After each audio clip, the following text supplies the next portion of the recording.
Yo, guys, what's going on? Welcome back to the TheAspieWorld podcast, your daily dose of awesome on the autism spectrum. What is going on? It's really cool, actually, to be back doing podcasts every single day. I have a good guest on today, and actually, funny enough, me and this guest, we were supposed to have this podcast, I think, about 2 or 3 times before, but, things happen, life gets in the way. Anyway, this is Larissa Minor or Minor. I'm hoping I'm pronouncing this correctly. How do I pronounce it, Larissa? It's Larissa Minner. Minute. Okay, cool. And you're the second person in the world I've ever met called Larissa. I met one other girl called Larissa once, and I was in Florida, in where was I? Melbourne, Florida, and I met somebody called Larissa. Interesting. And I thought she was saying, "Look, Clarissa." I'm an idiot. Right. Still, without further ado, Larissa, would you like to kind of like tell us a bit about who you are and what you do? In a short, concise way. Oh, okay. Yeah, but short and concise is the tricky part since I'm autistic. No, I get it. I And get it. I get it. yeah, you've actually talked about that before. Uh, no, I'm Larissa and I'm autistic. I'm an ADHD-er. I have some speech disabilities and I have other types of neurodivergencies. I'm also an advocate, and honestly, I just started embracing my neurodivergent identities a few years ago, or feels like it's been a long time, but I think it's only been a couple of years since I really started embracing it. But I do different types of advocacy work. Um, was that concise enough? That was very concise. Thank you. And I noticed that you're also kind of like you do kind of like consulting and you do some training, right? Like, tell me a bit about that. What's that like?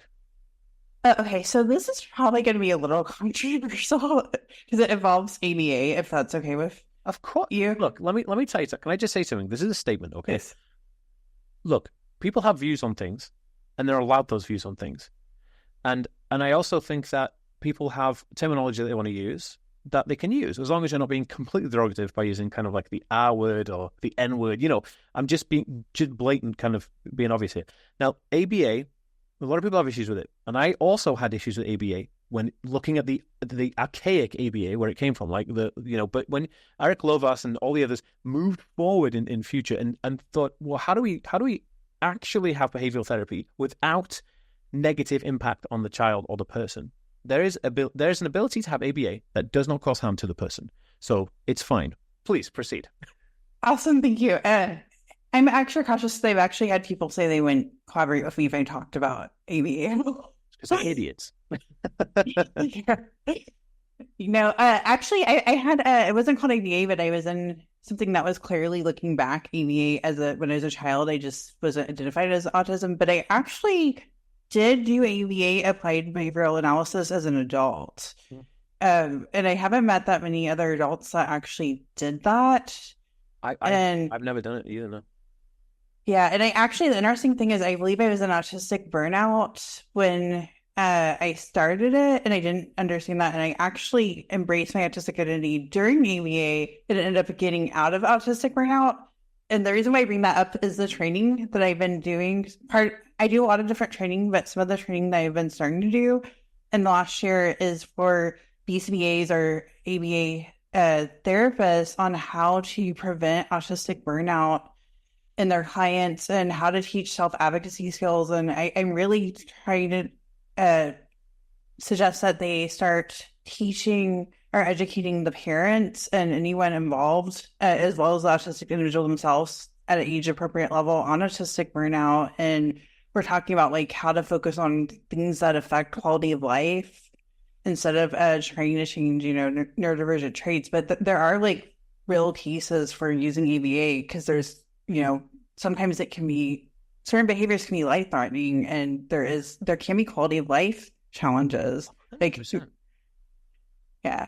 And I don't know if you want me to get into my other training, but I also trained organizations on business inclusiveness. Like I've talked to PayPal and some other organizations. I've also been talking about like healthcare and education. I've been trying to tackle like all the different systems.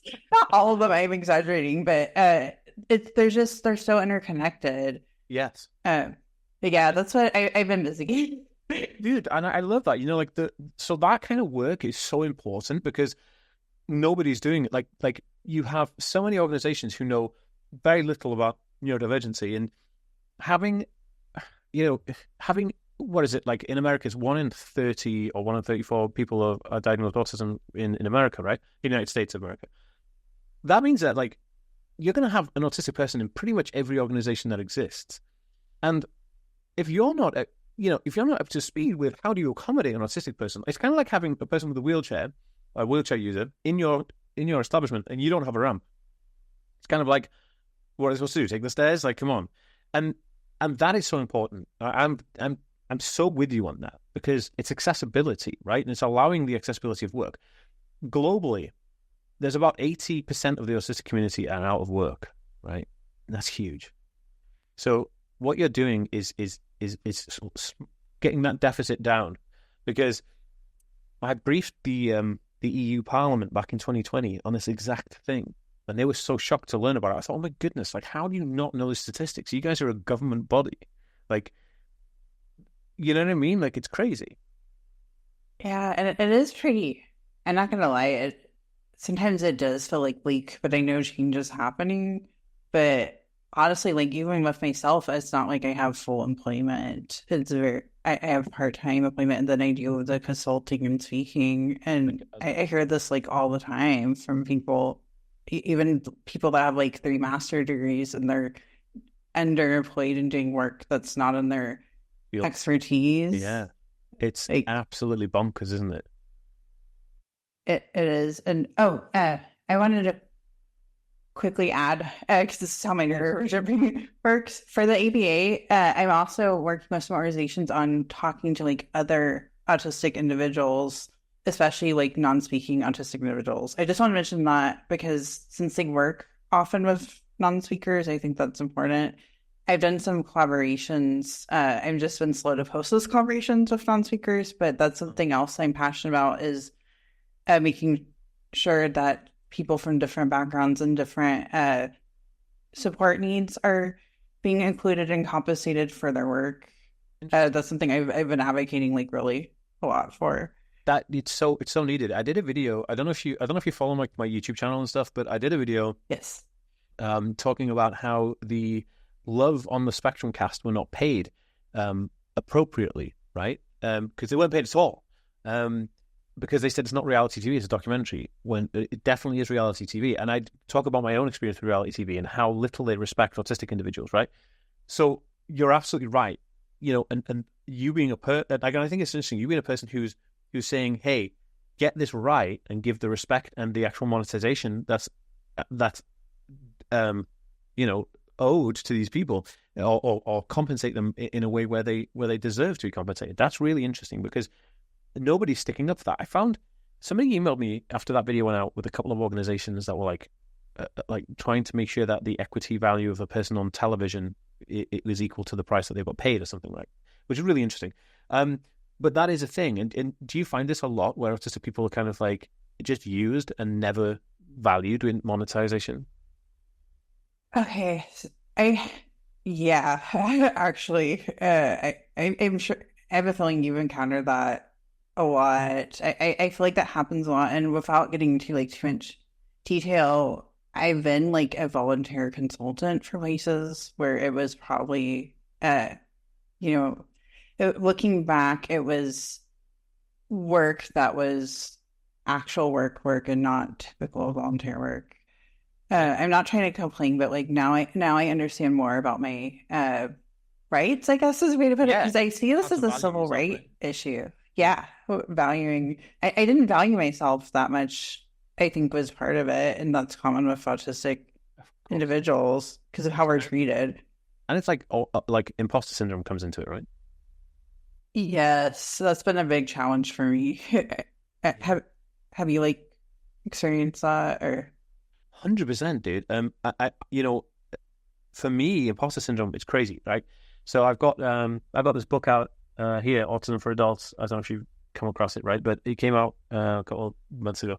And it got to like #1 in Canada, USA, and the UK within like, I don't know, 12 hours of coming out, right? And I was like, whoa, cool. And I got all these people saying like, oh, well done, I'm like, nah, it's just a book. And I get this imposter syndrome, like, it's not a big deal, right? I need to do something more to prove to myself that like I'm worthy. Or I'm sitting here on a panel, right? This happens quite a lot. sitting on a panel, ready to talk in front of like a big audience, and I'm like, oh my god, I'm like, do they? I'm not qualified for this. Like, I don't know what to do. I have a degree in chemistry and stuff like that, and I can talk about like very intellectual kind of like analytical data pieces, especially with autism because of my line of work. But then I also think I know nothing. You know what I mean? And you get that imposter syndrome. Like, do they really know who they've hired? You know what I mean? Yeah, oh, go on. No, I was going to say the work that you do and the advocacy that you do is so important. Not enough of people do it, and I think that the way you're talking about it, right, and your knowledge on it and your expertise in it, I can't believe that you're not doing it full time. Like you should be doing this full time. Like I can't believe that it's not your full gig. Yeah, and part of it is like getting myself out there because again, autistic burnout, that's something that I'm passionate about, but I'm more aware because I'm in a high stress time in my life right now, but I am trying to like, I'm passionate about this work, so it's something that I'm trying to do more of, but often I'm getting like unpaid offers, and I have very mixed feelings about that because on one hand, I need to like, I feel like it's important to educate, but on the other, my time and effort and expertise is also valuable. So, but it's like a mixed feeling because it's almost like if I'm not creating content, I'm not getting noticed, but exactly. or heard. Double-edged sword kind of thing, right? Yeah. Wait one sec. Yeah. So no, yeah, you're absolutely right. Do you know what's interesting? I'm gonna hook you up with a company called Aspica with a K. And Aspica, they have like they're really good. They're like an omnipresent kind of global platform for autistic individuals. And they work with like the guy, the voice of SpongeBob in like South America, and they work with the guy who invented like Ninja Turtles and stuff. Well, the interesting thing is they have a section on their website where you can host your offerings or consultancy, whatever, and they'll help promote that. So maybe we can do that for you and help get you out a bit more in front of more people, right? Because your service is really valued. I would really appreciate that. Thank you. Cool. Okay, so tell me, how have you found? I got a few questions, but how have you found online, the online community? How have you found it? Negative, middle of the road, or positive? Wow. Okay. It's mixed, to be honest. It depends on the online community because I've noticed people are more bold when they private message me. So when I was making content, and I'm going to go back eventually to make YouTube content, but when I was making YouTube content, some of the private messages I got on other platforms about it were basically not nice comments about my autistic traits, like my speech and my mannerisms and stuff I can't change. Like calling me monotone and robotic and like it was they were more mean than that, but like I've heard other people talk about similar too, where their videos are nitpicked for their mannerisms. Yeah, that's not good. By the way, you don't sound robotic to me. You sound fine. So yeah, people are just idiots. Yeah, well, I did like character voices, so one of it was actually the character. But well, like impressions. Yeah, well, I created a whole fantasy world with autistic characters to teach about autism, and I did like a supervillain CEO that's neurodivergent, and it had this whole universe. I want to go back to that, but it was very work intensive. I didn't mean to get on that topic, but it was like it was its own thing that tapped into my multiple interests. I love that. I love that, dude. Okay, here's a question for you. And you're an interesting person to ask this question. What do you think about the term Asperger's syndrome? Okay, so I keep saying this. I have mixed feelings because of the history now that we're more aware. Did you see my deep dive into the paper? I don't think I saw your deep dive, but I did see where you were talking about it was I forgot who you were talking about, but it was a conversation you were having about how you're one of the few that were keeping name and how like that was how like I know that wasn't the only reason why you're keeping the name, but it was also uh you're talking about your brand too. Yeah, I can't remember what. Yeah, it was a podcast episode, right? Yeah, it was a podcast episode. You were talking to another man, but I don't remember. Like I followed his content too, but I cannot remember his name. Was it Orion Kelly? Yes, Yeah, yes, yeah, yes. That was the one. yeah. So yeah, I did. Well, so sorry, I'll let you answer the question. Sorry, I don't. And for everyone listening and watching, I'm not trying to digest. I'm just trying to keep like the flow to make sure I'm staying on topic. Yes. I did it. I did a deep dive into because there was a paper released in 2018, right, about the kind of like atrocities that Hans Asperger had committed, right? And I'm doing this because these like kind of like inverted kind of things because I didn't know much about it, but everyone was like, "That's why they stopped using the term Asperger's," which is not why they stopped using it. They stopped using it so because they could actually just encompass all of it into ASD, so people could have access to support, right? So then I was like, "What's this all this hatred?" So I read the paper, I went through it, and analyzed the entire journal. It's huge, and it's about 26-minute long video of me analyzing this journal and pulling out the pieces that I'm talking about. And there's a conclusion there that you can draw if you want to say that maybe Hans Asperger could have had personal, uh, uh, negative connotation or personal affinity for Nazis. And that's clutching at straws, right? It's very clutching at straws. But if you read the paper, if you watch the video where I pull out the pieces, what it actually highlights is Hans Asperger was a person who was trying to protect autistic kids from being deported to concentration camps. He was arrested by the Gestapo. He was an outright opposition to the Gestapo. As Nazi, occupation of Vienna became more prevalent and they took over the hospital he worked at, he had less power over the things he did. It was hard. It was hard to live and work in those times. So that's the basis. But yes, tell me what your thoughts and feelings are at this moment on it. Okay, and I feel like I know there are people that will disagree with me on this, but I personally feel like it's personal preference. I personally feel uncomfortable when it's used in a way to say that, because I have seen some people use it in a way to like say that they're almost better than those that need more support, and I do have mixed feelings about that. But then there are still people who say that they feel like they're doing that to not minimize other people's needs. But it depends on, I don't know. I personally feel like language should be up to the person, individual person. I don't like to police language unless it's purposely trying to harm someone or a group of people. Exactly. It's interesting what you said there.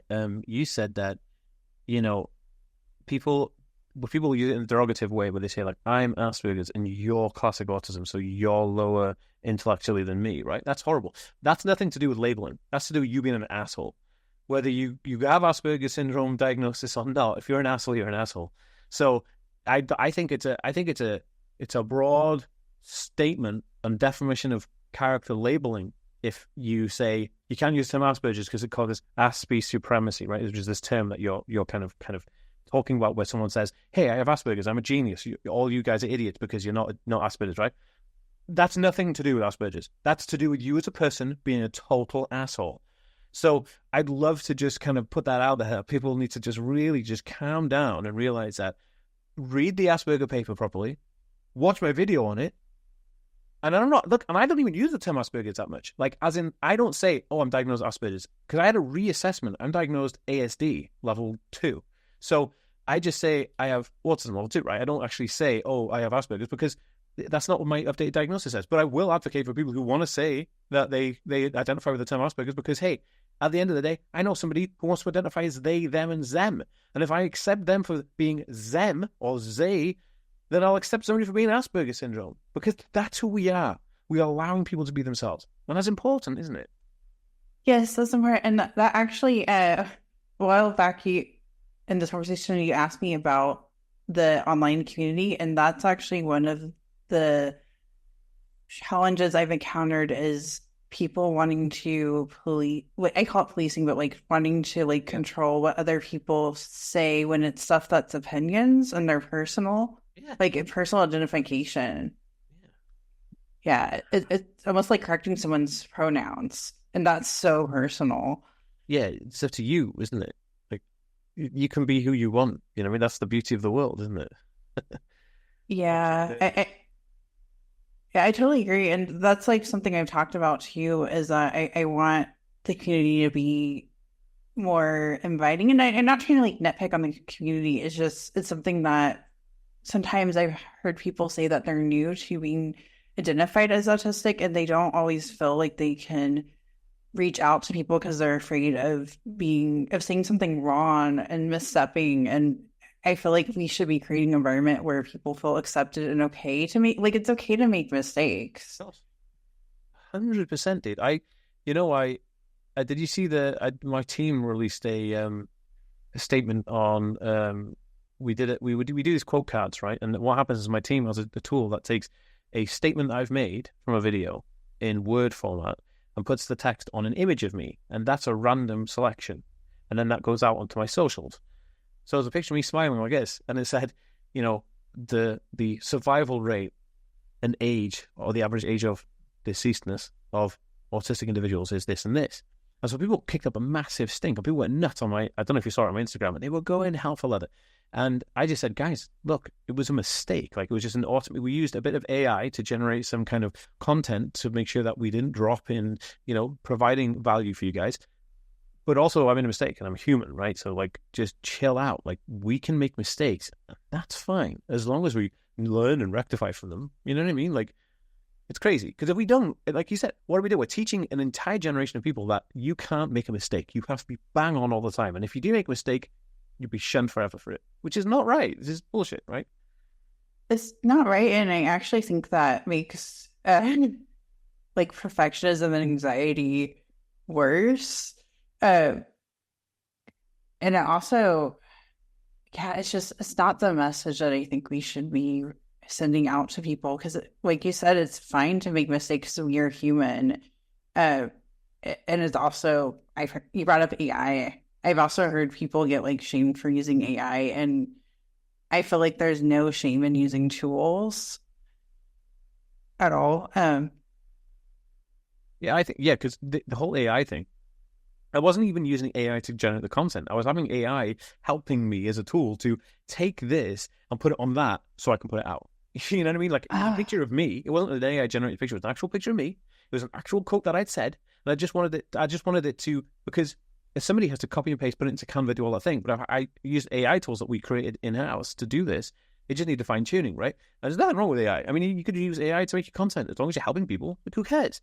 But yeah, we shouldn't be, like you're saying, making an accepted community is where we should be aiming. We shouldn't be making segregations like, you can't say Asperger's, and autism mums are horrible. It's like, oh my God. Like, honestly, that kind of rhetoric is going to segregate and faction us off so much that we're going to become a dysregulated mess. Yes, and the the other thing that I wanted to quickly bring up that's on topic is I also feel like it's alienating uh, parents. And I know there's a lot of autistic parents too, of autistic kids, but also I was thinking of more like the neuronormative or neurotypical parents of autistic children. And I feel like I've talked to like parents and they're not sure like how to interact with the community. And I feel like there's a lot of civil rights issues where if we could collaborate more with parents, I feel like we could make more process and policies. Because I have like a lot of opinions on policies that need to happen, at least in the US. Yeah. Oh, yeah. Well, dude, it's a global thing, dude. Asia's even worse. Like, Asia culture doesn't even think that autism is a thing. Like, I know a guy who moved from Japan to Washington to give his son access to support. Right, it's crazy. Okay, here's my last question. Right, and this is good. This is a juicy question. Buckle up. What do you think about Autism Speaks? I'll be Okay. as honest and open. Look, I'm not judgmental here. I'm just asking a question. So they clearly made some mistakes in the past with some of the campaigns and the videos Yeah. and also where the funding went. I feel I would like to think they're trying, but I honestly don't know like enough. I don't have like an insider perspective, so I don't know. Yeah. Uh, Yeah. yeah. I don't know. Did that answer your question? That was perfect, and I agree with you. I don't know. I mean, like, I have seen some silly things that they put out. I've seen some of their shady history, but every charity has shady history because you're going back to like the 1950s, 1960s, where everything was shady, right? Men could slap their wives, pedophilia was rife, women had no rights, gay people were persecuted for being gay. It's like, come on, everything's gonna have a shady history. If we judge everything on its history, we might as well just all give up now, right? You know what I mean? So if we look at it as a organization, yes, they've made some ridiculous videos and campaigns because they were probably misled. On the other hand, two things come to mind. First of all, is they're highly funded and they have some really fascinating research programs that they've actually funded. And those programs are actually really valuable. They're not into eugenics, those programs. There's a lot of programs that are just literal good neuroscience programs. And I think there's some really good information there, and we should thank them for funding those programs because we should thank people for the good work that they do, right? If we're going to be vocal about everything bad they do, we should be vocal about everything good they do. The other thing is, everyone in the autism community that I meet, typically, not you, but most people, they meet it head on. They'll say, autism speaks is an evil, degenerative kind of thing that needs to be exploded, and we're going to rip it apart. It's a horrible, evil empire. I'm like, okay, good luck doing that.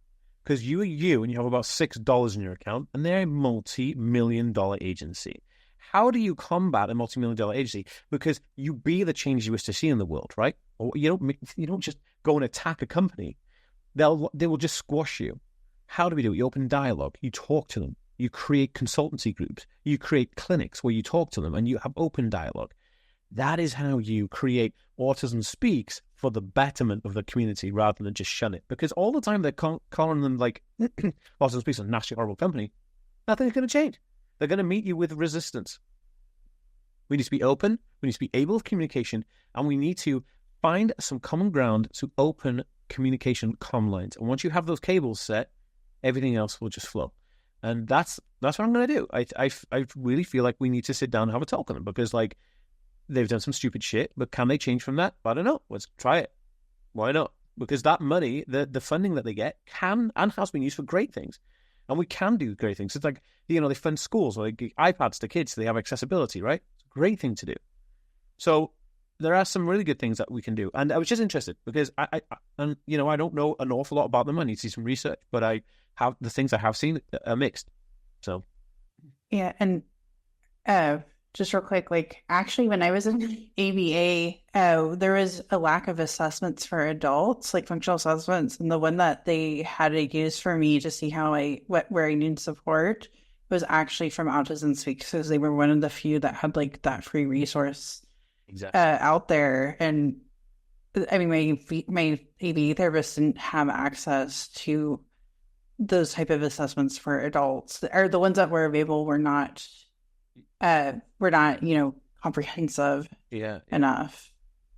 That's so interesting, isn't it? Because like, look at that, they benefited you in your life, yet everybody in the community wants to tell you how bad they are, but nobody wants to tell you all the good things they do. So excuse me, it's a really interesting, fascinating topic, and I think that we need to be logical and we need to come with a compassionate mind of saying, how can we better the condition of this environment between Autism Speaks and the community? Not how can we just say the worst people in the world and don't light it up blue and, all this kind of stuff. Right. So I think, I think there's a lot there because people get busy. And this is the thing, I stand up for the little guy. Somebody wants to say Asperger's syndrome, or somebody wants to, like, if there's a mum group in Seattle who says, look, we're doing an Autism Speaks charity run and the money we earn from it with our Autism Speaks group is going to pay for the kids to go on a little vacation, right, in the summer. And these kids are non-verbal kids. Great. There's nothing wrong with that. But you have people in the community telling you that it's wrong and you shouldn't be doing it, which is bullshit. Yeah, I agree with you on that. It's a really interesting topic. Sorry, Karen, you say. And the other thing is that if autistic people are afraid to collaborate with Autism Speaks, and rightfully so, because those people are afraid that they will be shut out from the community if they do help collaborate. And I find that very problematic because we need to create, because how do we change something if autistic people may not be feeling comfortable collaborating with Autism Speaks because they might be shunned by the rest of the autistic community. To me, that is a problem in itself. Huge problem, dude. We should not be doing that. We should be encouraging positive dialogue and open diplomacy between cables, right? Us and them. We need to be promoting positive dialogue. You're a very logical person, and I'm glad we've kind of hooked up, actually, because it's really, really good. And I think, hey, maybe you could be a person to help pioneer that. Who knows? And I think that'd be something good. That's kind of in your line of work, right? It's kind of like talking to companies and opening them up to different suggestions, and maybe we could do that with Autism Speaks. Who knows? Okay, so how do people, Larissa? How do people get in touch with you? How do people contact you? How do people find you online? What's the 411? So I have a website, larissaminner.com. Okay. And, oh, yes. Is that linked to all your socials as well? I should look into that. I have a link tree, but I don't have link tree memorized. I can give you that later if you Don't worry. If you would like. I can embed it into the video in the show notes, so that's fine. If you want, if anybody's watching this and listening, like just go to the show notes, all the description of this video, and you'll see Larissa's links. But I'll try and embed it onto the video as well. So larissaminner.com, right? Yes, and I'm okay with people emailing me at larissa@larissaminner.com, especially if it's like professional opportunities. And I'm also on LinkedIn. You can search for me at Larissa Minner on LinkedIn too. So nobody ask Larissa on a date via email, okay? Yes. But that's happened on LinkedIn. No. No, seriously, it's like so inappropriate. People are nuts. Like, why would you do that? Like, anyway. All right. Well, Larissa, look, it's been fantastic. Thank you so much for being here today. I think it's been a fascinating, eye-opening, and exhilarating conversation. I think we covered a lot of good points. So thank you so much. Thank you for having me. My pleasure.